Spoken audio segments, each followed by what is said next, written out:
The future's bright, the future's communist now, as our Sky Arts Gets Animated season continues with this series by Alexei Sayle, exploring Soviet propaganda, and it contains flashing images.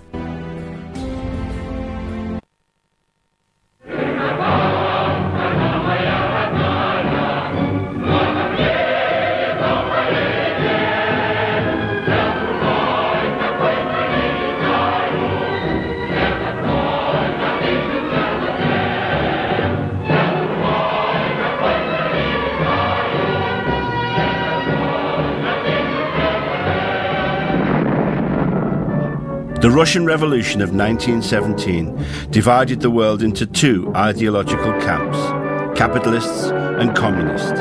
For the next 70 years, the communists would wage a war of words and images against their capitalist enemies. The goal?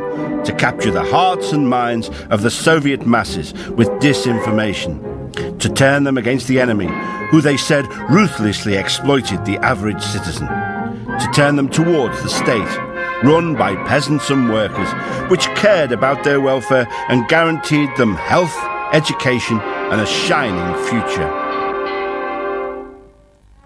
A minority party with approximately 200,000 members, the Bolsheviks in 1917 assumed the leadership of 160 million people, scattered across the world's largest continuous landmass. They spoke more than 100 languages and were, for the most part, illiterate. Masters of visual propaganda, after seizing power, the Bolsheviks produced tens of thousands of political posters. Striking pictures and staring slogans communicated party ideology. Lenin proclaimed cinema the most important art for promoting communist ideology. The animated war for the minds of the people began with short political commercials that delivered the state's message in a clear and entertaining manner. Shown in cinemas everywhere, they encouraged people to form collective farms and join the Communist Party.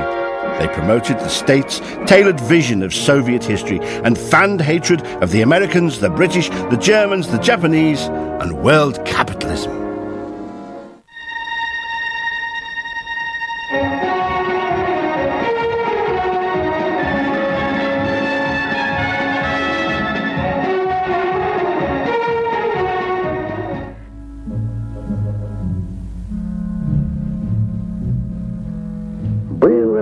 Это давным-давно.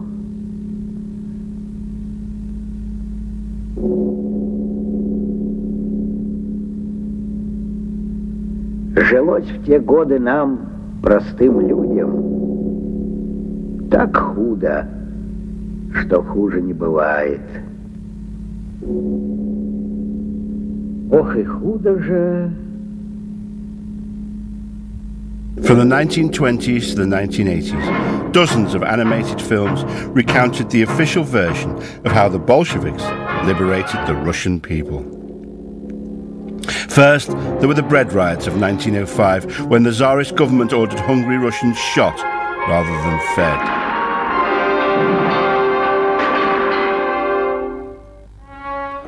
The Bolsheviks, led by Vladimir Lenin, knew the country was ripe for a revolution, which would redistribute wealth and land. Then there was World War I, which left millions dead, fighting for a cause that was not theirs. In 1917, a bourgeois revolution forced the Tsar to resign.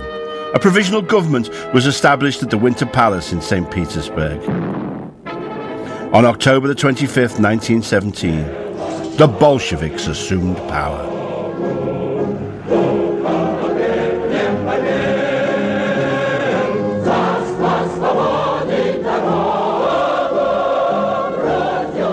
They abolished the provisional government and promised peace, land and bread.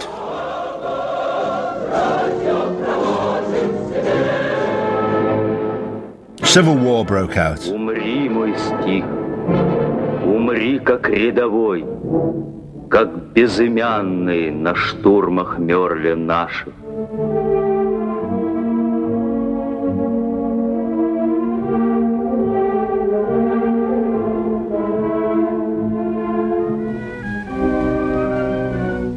Britain, France, Canada and the United States invaded Russia.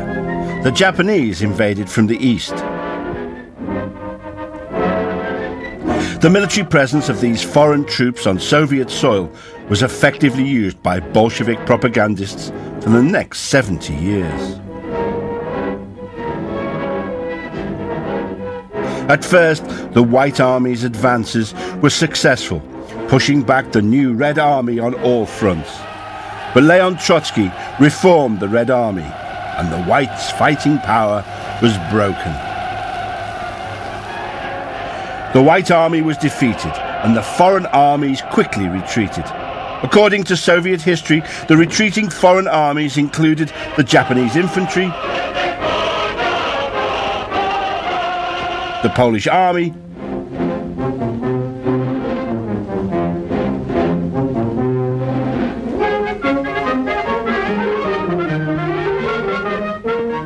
British naval units,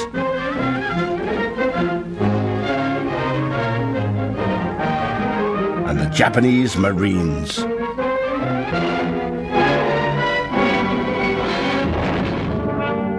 The goal was the shining future, where everyone would be happy and equal.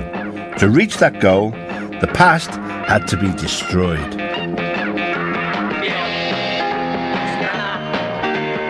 In Time Forward, director Vladimir Tarasov animated poems written by Mayakovsky in the 1920s. They advanced the party line: everything old should be destroyed to make way for the new order.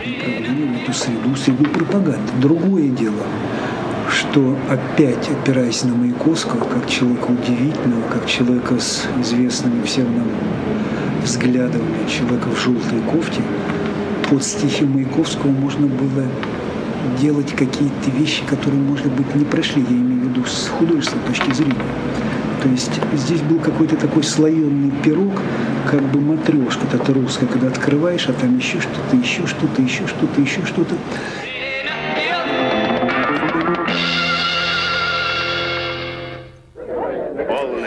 After World War I and the Revolution, Russia was in financial ruin. To speed economic recovery, Lenin introduced the new economic policy.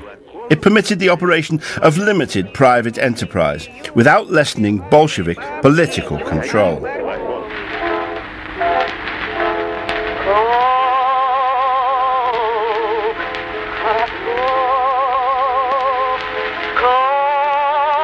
In the film, Tarasov also animates advertisements that Mayakovsky and artist Alexander Rodchenko made between 1923 and 1925, the height of the new economic politics. They used capitalist-style advertising techniques to promote revolutionary goals, as well as consumer products.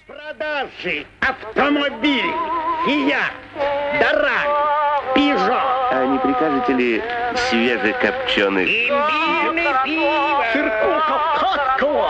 По ценам не конкуренции! А мне бы только любви немножечко, да десятка-два папирос.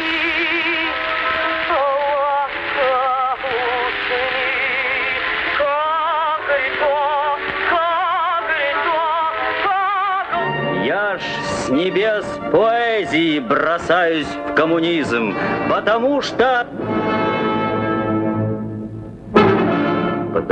нет мне без него любви.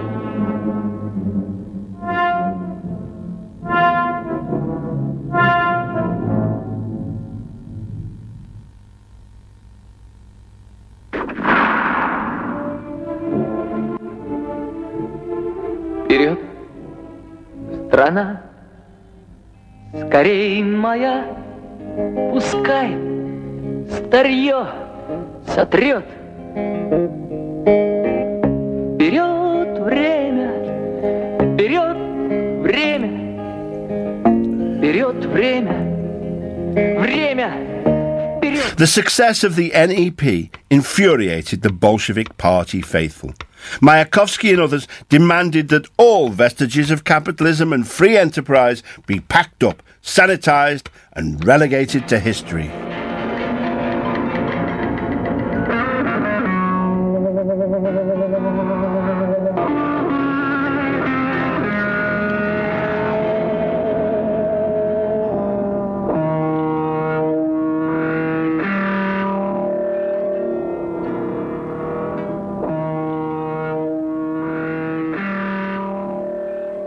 behind the borders was hostile world. That's what we were taught, and that's why we were deprived of any possibility to go abroad. Inside the borders, Russia, Soviet Union, like a country of many nationalities, was building a bright, shining future. And we sacrificed our lives, we sacrificed our needs, everyday needs, for future. We were taught, and we did believe in this, that if we work hard today for motherland, for future, we will get it for our children, for our kids. And we neglected all comfort, luxury, which make your life better. We live in very poor, small apartments, and we think that's okay, because the most important part of my life is not at home, not in family, at working place, with comrades, with big events.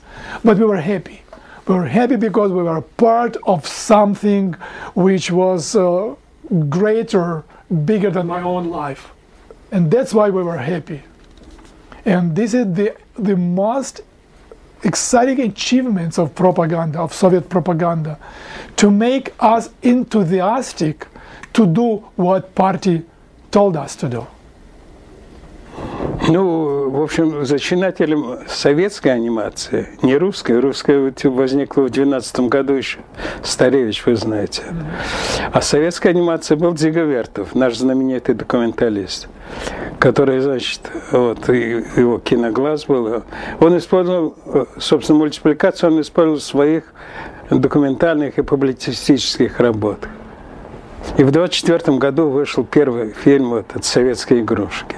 И, собственно говоря, это и родило не только новую советскую анимацию, а это породило новую анимацию в принципе, потому что до сих пор политической, социальной анимации не было в мире. Это было чисто развлекательное. Soviet Toys, the first animated Soviet film, was made in the years of the new economic policy. Private entrepreneurs were officially referred to as NEP men, a disparaging term that implied greed, gluttony and vice, as this animation suggests. The animation depicts NEP men as resembling homegrown evil capitalists.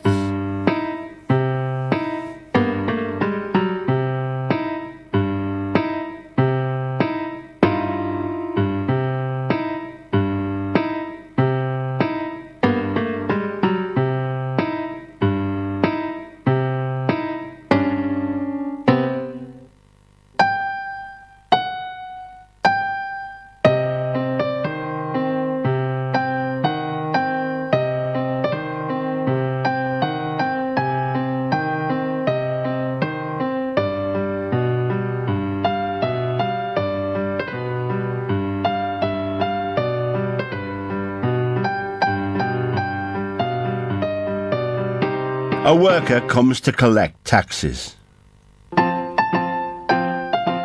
Two priests arrive and fight for control of the NEP man's soul. The worker uses scissors to measure the NEP man's wealth.